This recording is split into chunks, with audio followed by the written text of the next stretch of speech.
இப்படியெல்லாம் சம்பாதிக்கிறது தப்பு இல்லையாண்ணா? என்ன தப்பு? எல்லாம் வியாபாரம் தானப்பா. வெள்ளியம்பாளத்தில் இருக்க சின்னச்சாமி தோட்டத்தில் விளையிற மல்லிகைப்பூ சென்னையில் இருக்க சாமலியக்கா கொண்டையில் வந்து தொங்குறதுக்குள்ள எத்தனை இடத்துல விலை மாறியும் தெரியுமா? தம்பி, வியாபாரம்னு வந்துட்டா எதிரில் வர ஒவ்வொருத்தரும் ஏடிஎம் சிம் மாதிரி தான் பார்க்கணும். அவன்கிட்ட எவ்வளோ சொல்லலாம்னு. லாபங்கிறது அறிவாளி கிடைக்கிற ப்ரைஸ் மாதிரி, நஷ்டங்கிறது முட்டாள் கிடைக்கிற தண்டனை மாதிரி. ஒரு 100 ரூபாயோட இந்த மார்க்கெட்டுக்குள்ளே நுழைஞ்சேன். அந்த 100 ரூபா கூட இல்லாமல் தான் நம்ம வந்திருக்கோம். இப்போ இதே மெட்ராஸில் சொந்த வீடு, பேங்க் பேலன்ஸ் 18 லட்ச ரூபா, அப்படி செட்டில் ஆகிட்டேன். பூ சீசன் இல்லைன்னா என்னென்ன பண்ணுவீங்க? பக்கத்தில் காய் மார்க்கெட்டு, அந்த பக்கம் போனால் பழ மார்க்கெட்டு. டேய், இது பெரிய மார்க்கெட்ரா. டேய், இது பெரிய மார்க்கெட்ரா.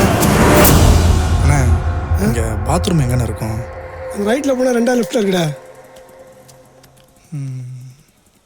ஏண்டா சேஞ்ச் எதாவது இருக்குமா?